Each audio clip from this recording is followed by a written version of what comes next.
Hi friends, আমি Somlata the cake স্টোরিজের তরফ থেকে আরও একটা নতুন কেকের গল্প তোমাদের সঙ্গে শেয়ার করতে চলে এলাম। তো তোমরা তো জানোই যে আমি বিভিন্ন ধরনের কাস্টমাইজ কেক বানাই। তো আমার এই কেকের ব্যবসা কিন্তু আজ থেকে না, 2019 থেকে। তো 2019-এ মোটামুটি ধরে নাও পুজোর আগে আগে আমি প্রথম এই কেক বেক করার যে ওটিজি মেশিন, সেই সমস্ত আর কিছু কেক বেক করার টুকটাক জিনিসপত্র আমি কিনে তারপর আস্তে আস্তে বাড়িতে বেকিংটা স্টার্ট করি। তার আগে অবশ্যই প্রেশার কুকারে নর্মাল যেভাবে ইউটিউবে কেক বানানো শেখানো হয় সেগুলো দেখে আমি প্রথম কিন্তু প্রেশার কুকারে কেক বানাই। সেই কেক কিন্তু যথেষ্ট খেতে ভালো হয়। তারপর আস্তে আস্তে ভাবি যে আমি কেকের ব্যবসাতে ঢুকবো।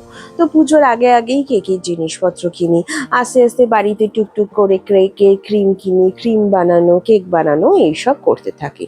তারপর প্রথম আমার অর্ডার পাই হচ্ছে 13ই নভেম্বর প্রথম অর্ডার দিয়ে আমার জার্নি শুরু হয়। আমার এক বন্ধু বিভিন্ন রকম ডেকোরেটিভ কাপকেক আমার কাছ থেকে অর্ডার করে। আমি সেই সময় প্রচুর ডেকোরেটিভ কাপকেকের কাজ করতাম।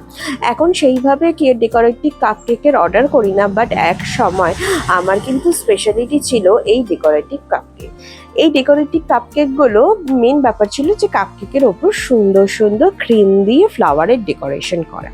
এখন সত্যি অর্ডার পাই না বলে সেগুলো বেশ একটু মন খারাপও লাগে, বাট কেকগুলো দুর্ধর্ষ ভালো দেখতে হয় অ্যান্ড সেগুলো ডেলিভারি করা একটু চাপের, আদারওয়াইজ কিন্তু কোনো প্রবলেমই হয় না। সেই থেকে আমার কেকের জার্নি শুরু।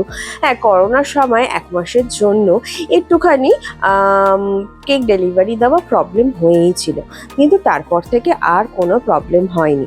তার আগেই যে কেকের অর্ডার পেতাম তার থেকে অনেক বেশি অর্ডার কিন্তু আমরা করোনার সময় যারা বিজনেস শুরু করেছি তারা কিন্তু পেতে শুরু করি।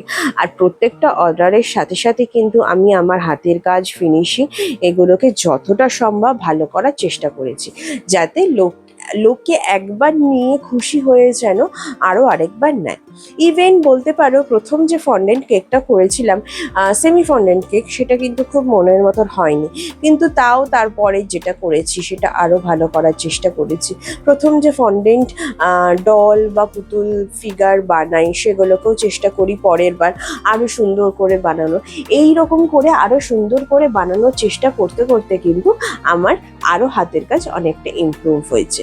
তো তোমরা এটা দেখতেই পেলে এক ধরনের দুধে আলতা কালারের কেকের ক্রিমের কাজ করেছি, তার সঙ্গে আর তারই একটু ডিপ শেডের পাইপিংয়ের কাজ করেছি। আর ওপরে পুরো হোয়াইট ক্রিম দিয়ে কিন্তু এরকম সুন্দর করে রিটেনে লেখা লিখেছি। এটা লাইট কালার বলেই কিন্তু লেখাগুলো কোনো কিছু স্প্রেড করে।